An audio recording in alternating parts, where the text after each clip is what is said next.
From WCIA 3 Plus, with Mitchell Wright and Adam Sherwinski. This is Binging with the Boys. We're here for another episode. Can you believe it? Yes, you can, because it's happening. And we're going crazy. We're having a great time. As always, we got our boy Adam Sherwinski here. Let's cut to Adam. Adam, how we doing today? I'm doing all right. I'm doing the panda dance. We're doing the panda dance today. It's kind of a great day. It's kind of a glorious day. We just got done with a couple big days of shows and rehearsals and stuff. You did, and we had severe weather too. Yeah. But you know what? Had a couple busy weeks for this the weather team as well. But that's why we come back for these Wednesday episodes. I don't know why I'm selling this pitch to the viewer, but They're already watching. How are you doing? I'm here, man. I'm here. It's Wednesday. You know, Wednesdays are one of those like either you're going through it or you're trying to finish it. You're coasting. Yeah. You're trying to finish the week or trying to get into the week, you know? Yeah, that's true. Today we're talking documentaries, though. So more learning, more education. Which I love education. We love education. And to be honest, we love learning around here. We do. We really love do. learning. And especially when it comes to seeing that through the film. I don't know. I love a good documentary. We all do, yeah. I remember a good interview shot when I pitched this idea to you, you were like, let's go. I was like, absolutely, we're doing documentaries. When it comes to documentaries, which ones do you typically glom onto? You know, there's a lot of them I like that are like kind of like fringe ones. Yeah. But what are the ones that you glom onto when you're looking for a documentary? You just want to watch something that's educational, but you don't want to you want to be entertained, obviously. Yeah. That's the whole point of a documentary. It's entertainment plus, a learning. little bit of learning. Yeah. I was gonna say I am more on the educational side. Like if it's just an interesting like story, I am very drawn to something like that. Like one of the ones that I told you to watch, the one that you just finished. That one was educational. Not educational at but all. It did open up the view of a world that I didn't really know about too much. I would say more educational in the sense that like one of my favorite documentaries, it just came out. It was not just came out, but a couple years back called obviously I'm shooting myself in the foot here telling me it's my favorite. The class is waiting. The class is gonna wait. Well, you want to cut it over to me real quick? What is the social movie? The Social Dilemma. Is that the movie? I don't remember. I don't know. Regardless, your favorite? Dinosaur 13, which is the one I recommended to you. That's one of my favorites that I can think of off the top of my head. I like docuseries too. One of my other favorite ones is obviously, big sports fan over here. The Last Dance. I was going to say a lot of the sports, even not being super engrossed in the sports world as myself, I still find those so interesting because you really get down and dirty with, either a player or a coach or just the history in general of a team. Right. It makes it that much more applicable to watch. One of my other favorite ones that's the sports world. I mean, obviously I just mentioned it because it's only one of the few documentaries I've watched multiple times. If I watch it more than once, it's one of my favorites. Another one I watched was it War Eagle or Roll Tide War Eagle, which is a 30 for 30, which ESPN's 30 for 30 are always amazing to watch. 30 for 30 is their 30 documentary. for 30, so it's like kind of like their series. Okay. So they keep producing, I don't know if they're back to the 30 for 30 titles, but they always do like documentaries. ESPN does a great job with them. But Roll Tide War Eagle is about the rivalry between the Alabama Crimson Tide and Auburn Tigers. Okay. Very big. That's the Iron Bowl, basically. They play every year. There's two big rivalries. There's three big rivalries when you think about college football that are just big ones. They're huge. I love college rivalries because, there's a trophy involved, bragging rights, all that stuff. Yeah. There's three that I can think of in football, college football, that, you have to just know of. You just got to know. If you get into the sport, you got to know them. Michigan and Ohio State. Everyone knows that. That's the game. It's literally just the game. Another one I like is Iron Bowl, Auburn and Alabama. And these are all played at the end of the season, usually for a spot, for some of those teams, a spot for the championship. And then another big one is Texas versus Oklahoma. Those are always three of the big ones that you got to look out for. So I love good old rivalries. I love even the small rivalries too, like Purdue and Illinois. It's a rivalry, but it's smaller in comparison to the game where they literally don't want to speak the name of the other team. Ohio State the day of or the week of, they will take all the M's around campus and put X's over them. Because their logo for Michigan is an M. Wow, that's pretty crazy. I kind of like that. They call it the team. Ohio State goes, that's the team up north. Okay. They don't refer to them as Michigan. Naturally. We're playing the team up north. So your favorite sports documentary is what? It's either Roll Tide War Eagle And I also really love that's a one short form. I would say my favorite documentary series though would have to be The Last Dance. Michael Jordan. Oh, I just saw that. On here. Yeah, the Bulls in the 90s. Yeah. You know, One season on ESPN. that's all I needed. Okay. So, obviously, I love the Walking with Dinosaurs, Prehistoric Planet, that kind of stuff. So, if there's dinosaurs involved, I'm obviously gonna love it. That one I can't wait to talk about. Yeah. Maybe we should jump into that on first. But you know, we'll jump into those in a little bit. We recently watched one together, you and I, the That's other day at their house. I right. kind of flipped it on because I hadn't watched it and I was excited for it. I was kind of in and out. Unfortunately, I was a little tired, but I was too. It was a little. It was more of a. I wouldn't say it a documentary. It was. Really? It's kind of like a nature documentary. Okay, but it's Oh, that one. That one I wasn't falling asleep. It was the SNL movie. That was a documentary. Saturday That was the a movie. But it's like a history. There's elements to it, but it's very loosely based. It's like talking about the origins. But the one you're talking about The is one I was talking about was Morgan Freeman. the one with Morgan Freeman narrating The Dinosaurs on Netflix. The dinosaurs. I like it so far. There are some things that people online have kind of picked apart. Like, Okay. why do they make it sound like dinosaurs were destined to dominate when it really isn't? That's not how nature works. Like, this particular animal is going to rule the world one day. Like, nature doesn't work like that. Let's be honest, though. After watching Dinosaur 13 and hearing the fact that we've only been around for three-ish million years. Depends on what you your look at definition things. of a Okay. modern human is. But then I would say a million would be a million is more the average or best bet. Okay. But then you look at the dinosaurs. over 100 million years. Yeah. Over 100 million. So yeah, they dominated. It's not like But I'm saying that it's not that I they know did. They did, but it's like yeah. the whole like these are the ones that are destined to do that, and it's like destiny is not a thing in nature. You know, I heard that though, and I was like baffled. I was like, Yeah. we've only been around for. I could have told you that one. I know you. I'm sure you have, to be honest. Yeah. But it's just like hearing that in the movie setting and with the history around Yeah. Sue, was just like really mind blowing. Yeah, be honest. Dinosaur I was like, 13 is my other one that I recommended Yeah, to you. I really like. I'll recommend it to everyone watching as well. I watched it for the first time last night. How much about it is about dinosaurs? Very little. Very little. The first like 30 minutes or 20-ish minutes is the audience getting super hyped around Sue, and then takes a turn. Yeah. And that's how I'll leave it. It is amazing.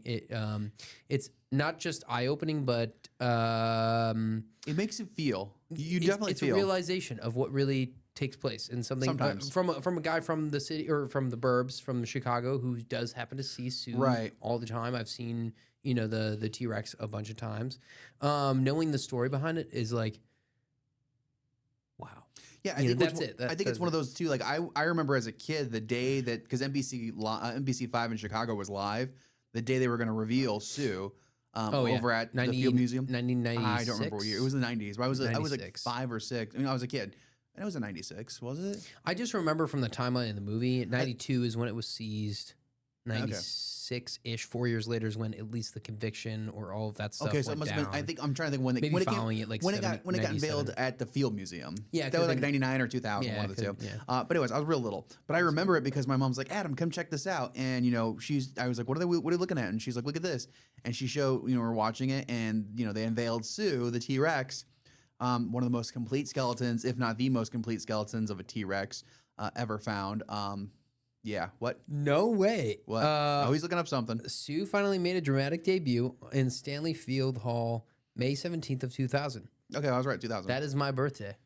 That's the actual birthday? The actual date. Yeah. May Wow, 17th. because I remember that day because of, watching Sue get unveiled. I was born that day. Way Wow. late in the evening, but I was born then. Yeah. That's It was a big cool. deal. And then, the whole story behind, as a kid, you're excited to see a T-Rex. And I remember going to see Sue shortly after where Sue was at Stanley Hall. Yeah. And now Sue's got its own room. I say her, I might say her by accident, but Right, yeah, Sue yeah. is neither a male or female. We don't know what It's just named gender. after Sue the Henderson. paleontologist. Yeah, but Sue has got their own room now at the Field Museum, their own separate exhibit basically, and it's got a traveling exhibit that's been going across the country too. So Sue is a huge deal because Very cool. there's just been so much about the details, not only because of how they found Sue, the story of the acquisition, which is Dinosaur 13 is all about the acquisition and by who and whomst.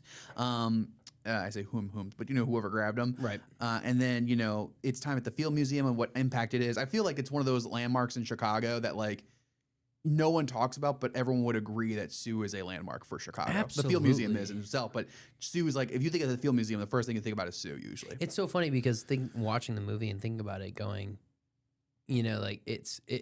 Chicago, the T-Rex as, a Chicago icon almost. It is a Chicago icon. But it's, it was found in Colorado. It was found in South Dakota. South Dakota. Or in the Dakotas. Thank you. I don't remember if it was North or South, but in the Dakotas. I don't that or no, it wasn't Hell Creek. It wasn't found in Hell Creek. Anyway, but a great story about the finding, all the legal drama. So many different people wanted to grab Sue. Like, remember I told you that? It's like, who was looking for Sue? Well, this person, this group, and this group were all claiming that they had ownership of Sue. And then it went up to auction and went from there. So that's just wild to think about the story of how the Field Museum eventually got Sue and all the drama with it too. Like it's so dramatic. Is so much around it and it's so fascinating over something that is obviously so impactful for our understanding of our history of the planet's history. The understanding of T-Rexes too. I mean, an icon of just paleontology too. An icon of paleontology. Yeah. So I would recommend going to see that. I feel like we're being very cryptic. I think the way it's shot is really good because it's got a lot of old footage. I was just gonna say we're so lucky that it didn't take place in the 70s or they found her 30s or the 30s or anything. We are in this documentary. You get a lot of the footage of them actually looking at Sue while she or he or the dinosaur is in the ground, and they're still excavating it and still basically discovering the fossil. Right. And it's fascinating. I'm talking so passionately because I happen to just see it, but I know Adam really likes this movie. And I'm glad that I actually watched it. It's one of those I haven't watched again in a long time, but I want to watch it again, Yeah, it's a very enjoyable documentary. They've got, everything you need to know explain-wise. It's kind of written in text, years, what happened here, why did this conviction happen here, what's the acquisition look like? We say conviction and dinosaurs, it sounds like it doesn't go hand in hand, but there you go. There's a teaser right now. Go watch it. Yeah. But it's almost like a crime drama mixed with an illegal drama mixed in with some dinosaurs. But the dinosaur is very like backseat. The dinosaur and paleontology stuff is backseat to the whole drama of it, which I think I tell people a lot. And the paleontology passion is a very big carrying factor of the movie, but it is the of course of it, only not the about actual study of it. Yeah, battle. Right. We're getting around that point though. I think we got to take a break, right? Oh yeah, we got to take a break. Womp womp. We'll be right back. Yeah.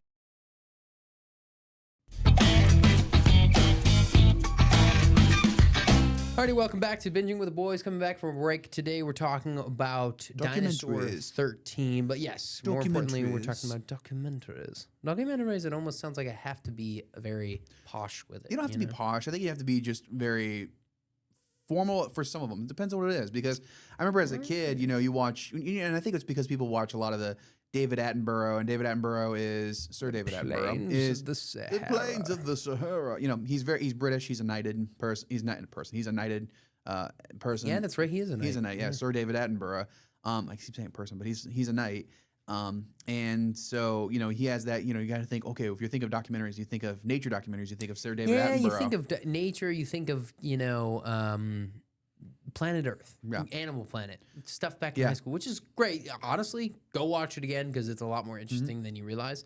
But yeah, as Adam is saying, there's a lot more education and interest that gets poured into documentaries. I love that Nat Geo is on Disney Plus because there's some stuff on there that I normally wouldn't look at that I've been like diving into. Like I'll put it on to sleep too, just because like I want to listen to some of that stuff and like then I'll fall asleep because after a while it kind of. You just naturally fall asleep. They say nature is the best music to fall asleep to because your brain can't attach to the pattern or the melody. So with birds chirping in a bunch of these nature documentaries, it's better for you to fall asleep to. So one I was watching on Nat Geo, there was one I was watching for a while and I'd fall asleep to and like rewatch, was one about Attila the Hun. Or not Attila the Hun. Excuse me. The Mongol Empire. I wish they had one about Attila the Hun. I was literally just going to say, to defeat the Huns. Yeah, so the Mongol Empire with Genghis Khan. Sorry, I wish they did Attila the Hun one, but Attila the Hun, there's a lot more. You have to look for more stuff. That's a pretty, there's a lot more. I'm not going to get into the whole history of the Huns and the Mongols and steppe riders and all that, but either way, both are fascinating subjects. But about the Mongol Empire and the rise of Genghis Khan, there was one about pirates I was listening to. There was one I watched about witches and witch hunting. Really? Yeah, because how witch hunts, like the Salem, obviously this big one we know in America is the Salem witch hunt.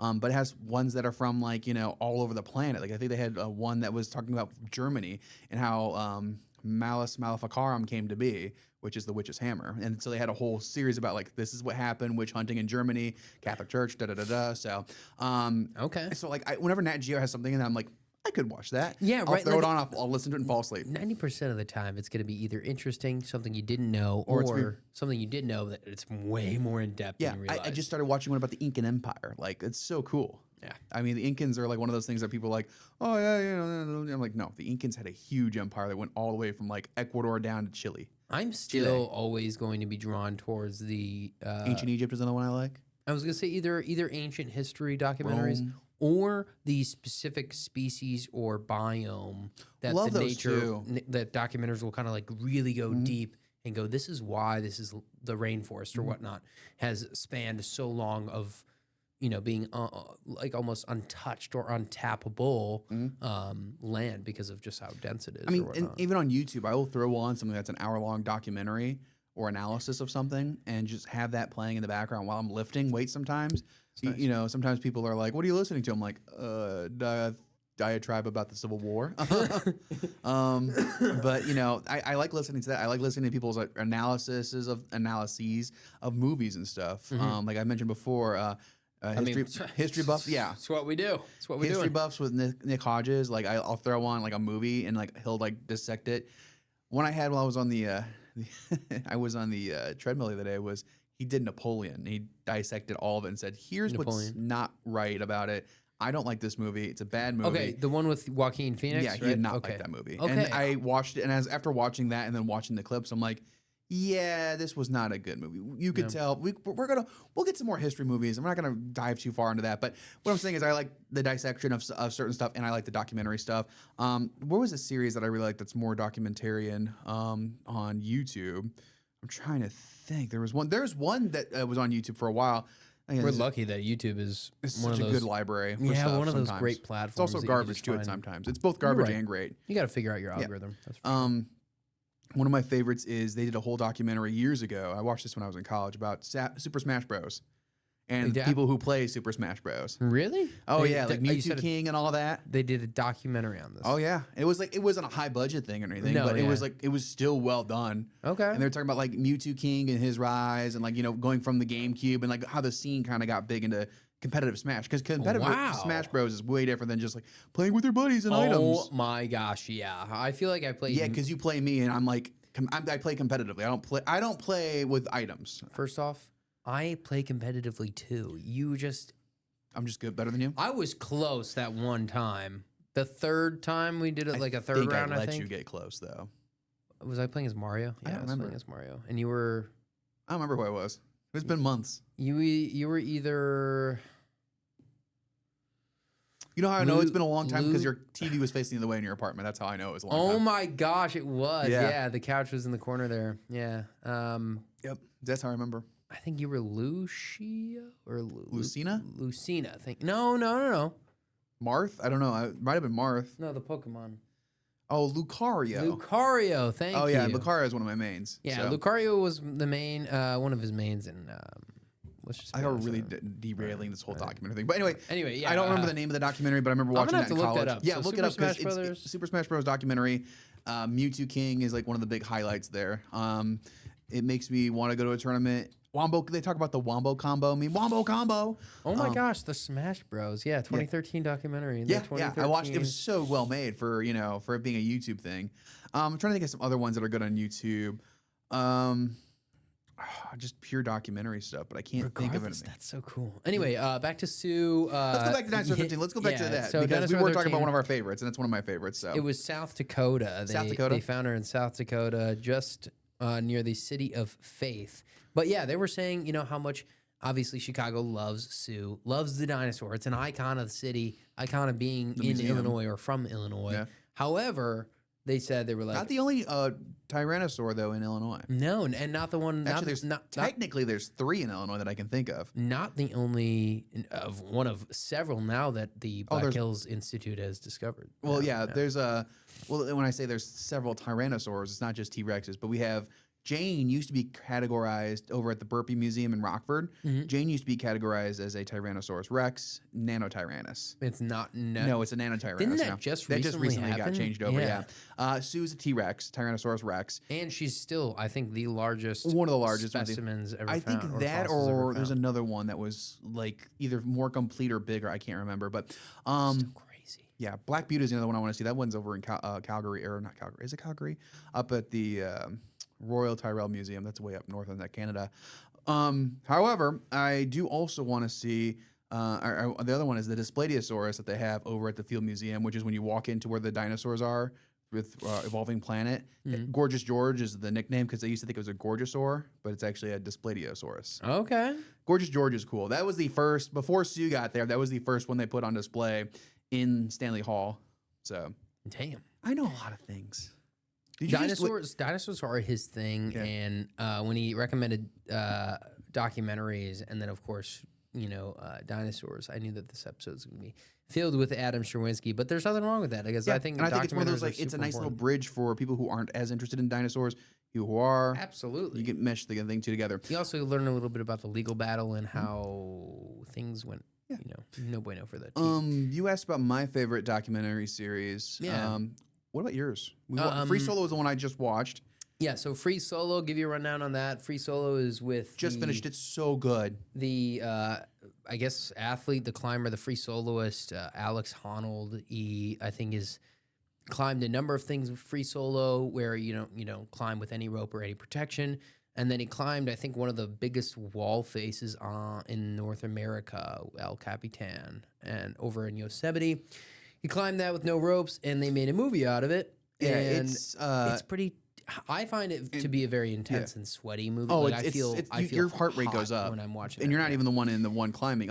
Yeah. Oh my gosh, I hate to the be a worry spoiler. I have for this person. He does live, but Right. free soloing is very dangerous. I mean, obviously, you have no gear. You could fall off and die, and people do die. I'm just gonna go out on a limb and just say, don't try. Don't try it. Don't try it. Not even with a professional. Just don't do it. Just yeah. Watch the movie. Just watch. Let's watch the movie.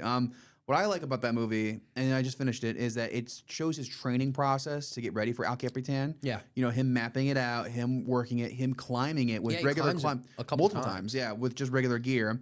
And then, from there, the shots that they get too are amazing. You're thinking, oh, that's a drone. Some of them might be drones. Some of them might be with a helicopter. But I tell you what, some of them are just his friends that are on a camera climbing with him, hanging off while climbing. Thank you. The one time I showed a family member who isn't really super into the camera world or in the I guess the TV sense. He watched it and he was like, yeah, I guess that's kind of cool. They're hanging off the mountain. But I was like, dude, they're hanging off. You know With how a much camera. that camera weighs? Yeah. No less having to be stable enough to get a great shot. Let's say you're panning out or panning in or panning left or right. Crazy. Yeah. Jimmy Chin. I'm sorry. Excuse me. I apologize. Jimmy Chin made a lot of documentaries, well-renowned documentarian, but yeah, great movie. Adam, you said you liked it though. Yeah, I like also the whole thing with him and his girlfriend, that they kind of start blossoming this relationship. It's not really one of those where it's like they dive too deep into it, but Sonny, yeah, which is now his wife. Spoiler: they get married and have a couple kids. He's doing this really dangerous thing because he just enjoys to do it. He doesn't make money off of it, really. I mean, he does, but of promotions and stuff. But it's not why he does it. He does it because he just thoroughly enjoys climbing. I mean, they go from like dating to buying a house to doing exercises together, like doing stuff, and then buying a house, and then eventually, like the moment she leaves, he goes and climbs that mountain face, and all by himself, he just does it, and then lo and behold, he does it that day. Yeah. Calls Sonny or gets a call from Sonny, and she's just crying. I know. She's like, I'm so happy. And then you could see like Alex in that moment is kind of like he's smiling ear to ear. He's kind of like, you know what? I am happy to have someone to share this with. Yeah. You'll see the movie. Go watch it. But to give spoilers, Alex is a dedicated athlete. So when it comes to that, it seems like he has an easier time pushing his social circle together. But yeah, it's a great movie. We're going to take a quick break, but we'll keep talking about Free Solo in just a bit. Don't go anywhere.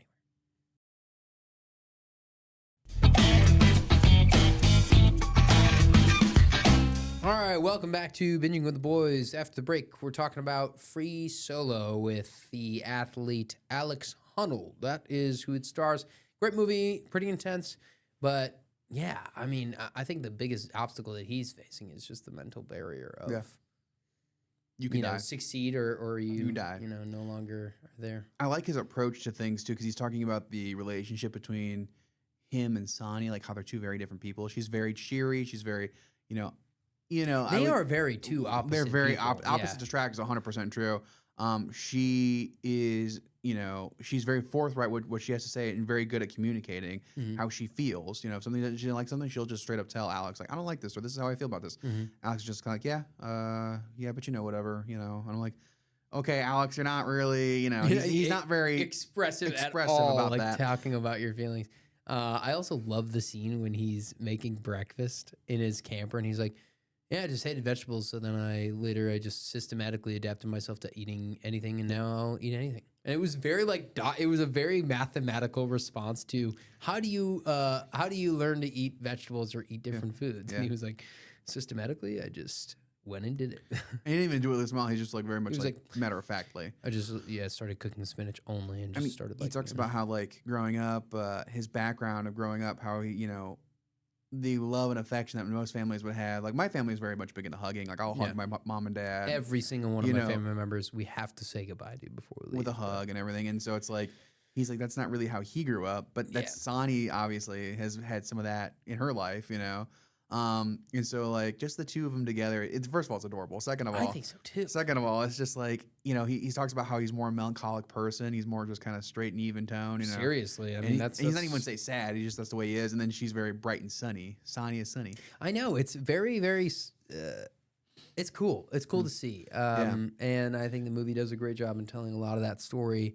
You know, it's a couple different stories going on with, you know, him just battling mentally with. It's a big metal. It is a stress. Like I no matter how much you watch this and see his like monotone face, you know, like behind the eyes, he's got to be like, at least to a certain degree. I could die. Yeah, and they talk about other free soloists who have died. I mean, there's a part where they're literally before he gets ready for his final climb, you know, someone he knows dies, passes away, and you know that's I can't his imagine. His response to that is just like, oh, didn't expect that of him. I thought he would survive, and then I'm like, I would freak out if my friend died, you know, like somebody I knew in the community. And then he goes, you know, he talks about his wife, and he's like, well, what did she expect? What did she expect? Like, I mean, it's like, whoa. It's like Alex.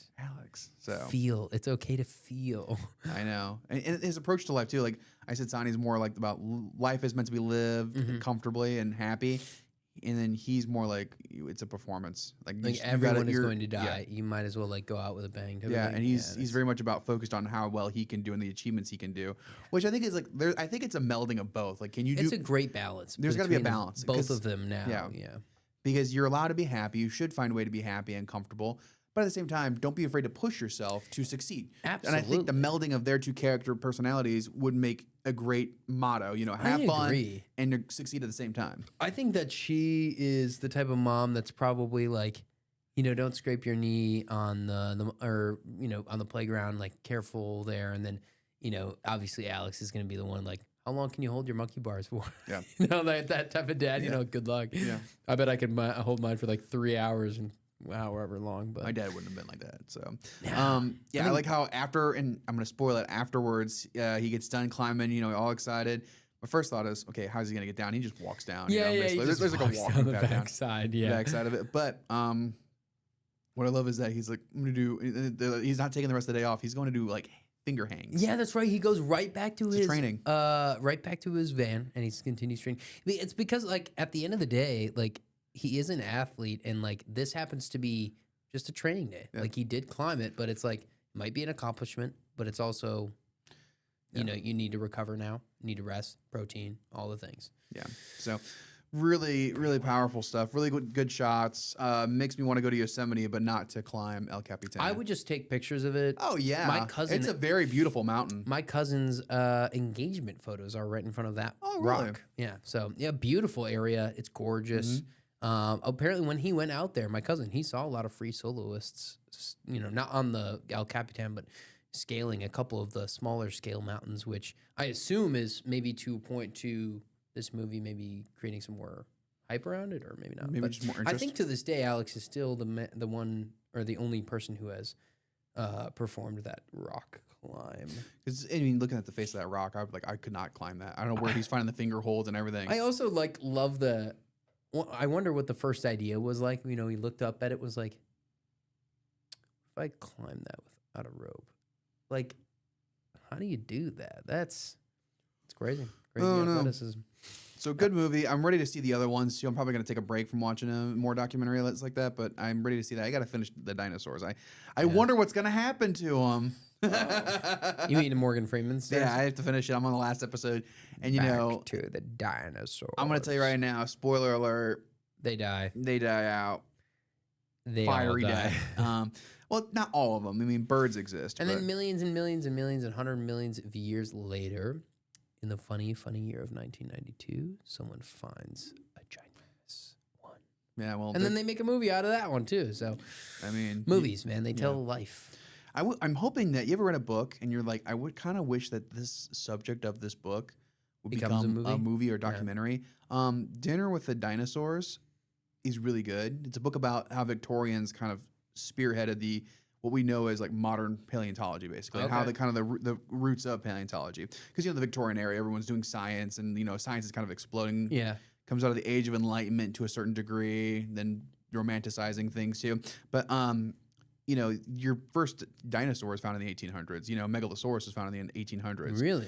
Megalosaurus was found in the 1800s. I don't remember the exact year, but Megalosaurus, and I want to say Ichthyosaurus was found in the 1800s. Mary Anning is huge name in the early 1800s for paleontology. But they talk about how Victorians basically spearheaded paleontology to what it is today, and all the controversies, the Bone Wars.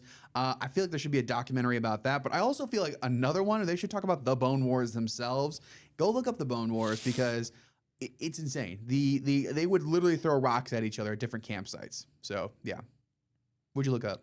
So the first unrecognized dinosaur fossil actually discovered in 1676 in Oxfordshire, England by That's Robert Megalosaurus, right?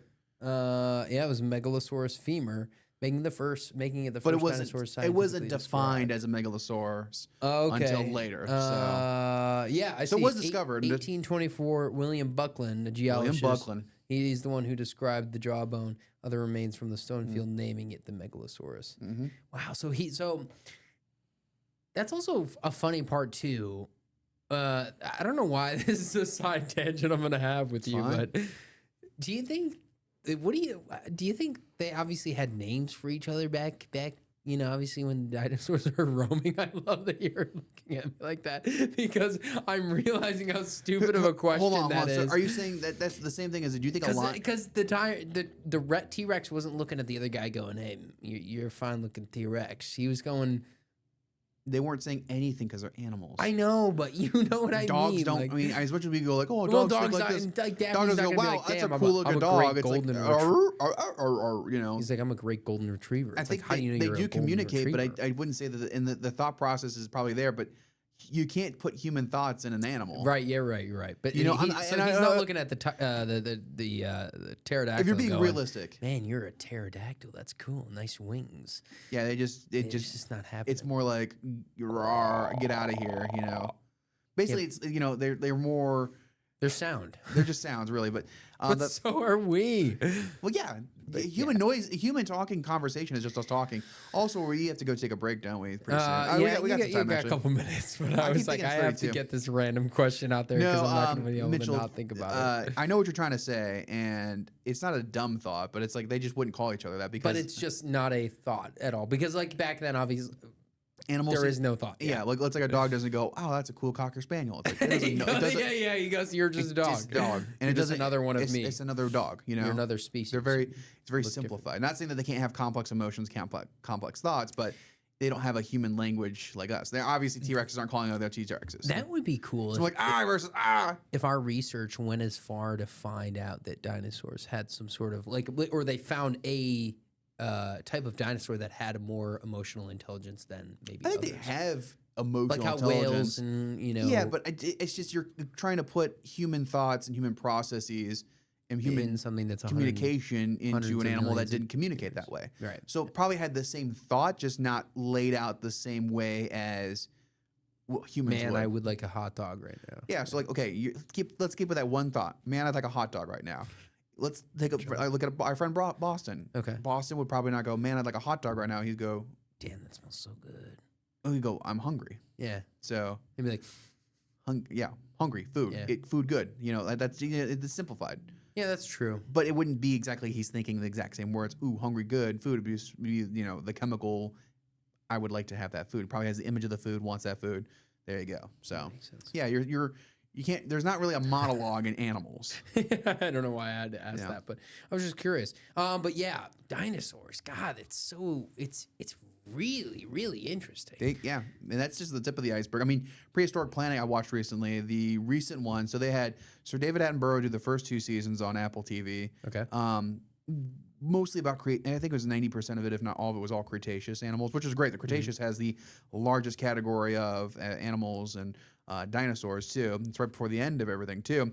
Also, they have Prehistoric Planet, The Ice Age, and that one is done by Tom Hiddleston. Both did a great job narration. Thank you. Narration is a huge thing. I mean, I talked about Morgan Freeman, we talked about Sir David Attenborough, we talked about Tom Hiddleston. When you find a narrator who does a good job in a documentary series, just like their voice is not too much or too little, it works out well. That's why Sir David Attenborough has been doing it for so long, because his voice is great. It just really is. Another good documentarian voice, what I would say, is Tom Hiddleston. Like I said, just does a good job. I'm gonna have to watch his, because I've heard that his documentary, his narrating is look really up the good. national parks on when we get a chance on what they have for Disney Plus over there on Nat Geo.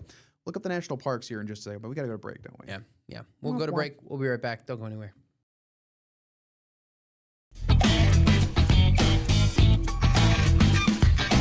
Okay, welcome back to Binging with the Boys documentary episode edition with my boy Adam Shawinski. So Adam, Tom Hiddleston, you said and you told me to look up Nat Geo National Parks. So that's not Tom Hiddleston, but it is a country singer. But I'm trying to remember who it is. It's, if I remember, Garth Brooks. I think it's Garth Brooks that narrates it. I won't swear to it though. But yeah, it's a country singer. And National Parks Adventure? National Parks. No, just National Parks. And America's National Parks. Nat Geo. But really good. It's on Disney Plus. I've been having that too play because I love National Park system. I love national parks. Man, now I really want to go to Yosemite. Never been. I want to go. It's not coming up as like a movie or something. It's a docuseries. America's National Parks. America's National Parks, yeah. Okay. What is it? Is it Garth Brooks? Who is it? Give me the narration. There should be a Wikipedia page about these things, right? There should. Yeah, but it's not. Oh, here we go. Okay. Yeah, Garth Brooks. Okay, that's right. Wow. Cool. Just took me that long just to confirm Wow, just to confirm with me. That's something we already knew. That's okay. Yeah. So national parks, but kind of a similar wavelength, I would assume. It's about, they tell story. They have, like, how in animals documentary series, they have the animal itself. They kind of follow along. Like, there's one there they follow a bison in the Badlands, in Badlands National Park with the prairie dogs and all that. And, they have inner stories that intertwine with other ones. So it's nice to see America's national parks kind of get some, well-deserved praise. And absolutely, I know there's another one. I think there's another national parks one that Tom Hanks does. Tom Hanks is a pretty good voice for him too. It's on NBC, I think, or on Peacock. But I don't remember if that's exactly what it's called. But yeah, no, I love a good nature documentary. I love a good nature documentary series. I was just gonna say the nature is because nature's fascinating. It always will be. It never the won't Americas. Be. The Americas. That's what it's called. Composer Hans Zimmer. Hans Zimmer. That makes sense. Yeah.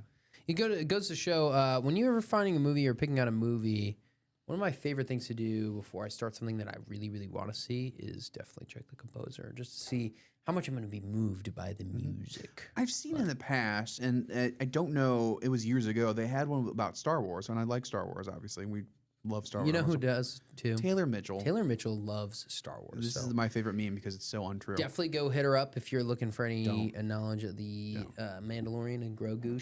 She is. We play that joke all the time. Frankly, I hope people know it's a joke. Obsessed with that show. She's not letting it go. Anyway, they did do one about the documentary about the motifs and the themes within the Star Wars series. And I got to say, it's pretty cool to watch. One of my favorite ones that I remember them talking about the whole hero's journey, the hero's journey within Star Wars is like Luke, moisture farmer, ends up having a special power, being a Jedi, descended from a Jedi, ends up denying that call, answering the call. They have the classic rise of it and all that. The and- rise to being the heir to the throne, but no, I don't need it. well, not because throne, I'm- but like I know the what you rise mean. to action to kind be of thing. the one, Well, yeah, the chosen one. But anyway, really good. Even They though also did Anakin is the chosen one. the chosen, or not the chosen one, but the whole thing is really well done in that regard. They talk about the colors in the show, in the movie, like the movie series. The colors make a big message. Like, think about it. The rebellion's very vibrant. The rebellion's got a lot of different characters. Absolutely. The rebellion's got a lot of different things going on. You know, they've got camouflage. They've got this. They've got that. They've got, you know, these type of people. They've got Bothan spies. They've got, you know, humans. They've got Wookiees. You know, they've got all sorts of stuff. What does the Empire have? Very stale-looking stormtroopers, plaid and white. I was gonna say the black and white color Looks for good. Darth Vader and stormtroopers is very telling to the dark side being very simple and evil. There is no merit towards just- their yeah. evilness. It is just Well, it's in the thing that the whole thing was very, it's very Palpatine, uniform. It's very much like Exactly. very uniform. It's black. The color scheme is black, gray, white, and red. Those are the four colors within the dark side. the dark side. And also, you know, if you look at the helmets, it also of Darth Vader, they're very similar to German soldier helmets Yep, from yep, World War II. I mean, there's a lot of motifs that kind of get pulled back Follow in. that, yeah. Yeah, so no. from the Empire. So really, I just enjoy when they have a breakdown of find those that. things. Yeah, those little breakdown series that do big breakdowns of a thing that exists already. They did that, and I know it's going to be like, oh, wow, shocker, Mitch brought up Spider-Man again. But in Across the Spider-Verse, they did that same thing with the color scheme, and you'll see it a lot with more animation movies because they just have the jurisdiction and the availability to color different scenes, obviously, because it's animated. But you'll see that same thing. I saw a little deep dive into the whole color scheme of that as well, with the whole light and dark blue versus red versus you know, color tones. And it's powerful how a camera shot, exposure, color grading can impact your story. So Yeah, and they do the same thing with documentaries. So it's definitely not out of the wheelhouse. trying to think of some more that I really like because we've talked about the major ones we really want to talk to. And that Documentaries? documentary series, series or whatever. Trying to think of one that I watched. It's called The Social Dilemma. That's the one that okay. I really, really loved. I don't know if you've ever seen that. No, but I've heard you of it. should. It's basically obviously the technology all around us, you know, it connects us. It makes us, you know, kind of aware of things a little bit more socially, if you will. You're socially connected. But it's also something that kind of in the movie, you know, depicts the control that it has over us. So I'll read a little quick synopsis of it. Social Dilemma, 2020 American docudrama film. Covers the negative effects of social media, intercepted by the dramatized narrative surrounding a family of 5 who are increasingly affected by that problematic. So it is a documentary that's interviewing people, but then it cuts into a film, basically, of this guy acting through this, and he's going on his phone more, and it becomes kind of like this, oh, he's got, you know, social, the social battery comes from the phone. The social currency comes from the phone. Your value of yourself comes from the phone now. So it's a very eye-opening movie, obviously back in 2020, pandemic time, we're all hunkered down. Great movie. When to kinda everyone was watching Tiger King, which I did watch Tiger King. I didn't watch Tiger King. No. It's a lot. I missed out on good things, right? Like I don't need to watch it, right? I feel like if you watch Good it, things as in like, holy cow, like a lot of my mind was kind of like, what am I watching? Yeah. But it was it was entertaining, but it was also like I was watching because everyone else was saying to go watch it, and then I watched Right. it, and I was like, you know what? I don't hate that I watched it. It's just it does kind of show the seedy underbelly of roadside zoos. So Yeah. watch Yeah. out. What's another one? That's crazy. Yeah, there was a lot of. Yeah, that Social Dilemma, though, released September 9th of 2020, right during the pandemic, obviously. But yeah, great movie, great movies that we've kind of chatted about out there. So if you're looking for a great documentary, definitely check out, you know, Free Solo or, you know, especially Dinosaur 13. I think that one might take the cake with this whole episode as being, you know, an important one to get down, you know, to learn about our history of something that's so iconic to human history. So Did you ever watch Super Size Me? I did. That's a great one too. That's a good one, but then I've learned that afterwards, the guy, and I'm not trying to speak ill of the dead, but No, but the guy he who did pass away. He did pass away. I can't remember his name off the top of my head, but anyway, I'm going to hear it. I'm going to be mad because I forgot his name. But Yeah, there was like they were like, but what about this, and this, and they kind of showed that like a lot of the stuff was like almost overblown with what he did. Morgan Spurlock. Morgan Spurlock, yeah. So You mean overdone? So As in, like, okay, they were talking about how he was, beforehand he was healthier, and then he started eating fast food, and then it kind of like, excited a lot of bad things in his health. Well, yeah, and it's like, well, he already had health issues, but to begin with, because he was beforehand, I think he was an alcoholic that he mentioned. He was, he had. That's right. So it's like that's also going to throw a wrench in there too. And just for the movie of it is kind of like, it's almost like, wow, what an impact, but also like he fell on his, like it's a soldier falling on his own sword type of thing. I think that's what, and don't quote me or anything, but I think that's like, there was some controversy that came out of it, and after a while, everyone's like, this isn't as good of a movie as, it doesn't have as much of an impact. But it's also stating something we all knew. Fast food's bad for you. We all know that. We still have to go because we still have to go, but we still go because I got $1.50 and I want a burger. I was gonna say it's affordable. Two, it's good. It tastes good. Cheeseburgers it's affordable. Taste good, man. Another one on that wavelength is not a documentary per se, but it's about the realizations of the fast food world. Can you guess the movie I'm talking about? No. The Founder. Oh, that one's not a movie. That's a what biopic, I said. It's though. not a documentary, but it's a biopic. But so why do you keep call saying it biopic? Doesn't it roll off the tongue No, easier? it doesn't. Biopic? It sounds like you're about to do a procedure, like biopsy. For me, it sounds like I'm saying Bionicles. Yeah. Do you remember Bionicles? Yes, I do. Biopic. Bionicles was cool. Biopic. Opic? No, that sounds horrible because you're not watching. Biopic. It sounds like you're doing an autopsy. But biopic does make sense because you're saying biography. Biography picture. Biopic. Biopic. I was about to say biological picture. Well, that's what a biographical picture. Biographical picture. Oh. Crazy. We've had a goofy day, that's for sure. But yeah, dinosaur documentaries, history documentaries, and Super Size Me. Yeah. We got another break, and then after the break, do you want to talk about what we're getting all excited about for? Sure. We can take a quick break. But yeah, when we return, more wrap-ups for documentaries and some excitement for what's coming up and what's in the future. And maybe what just came out today. We need some caffeine.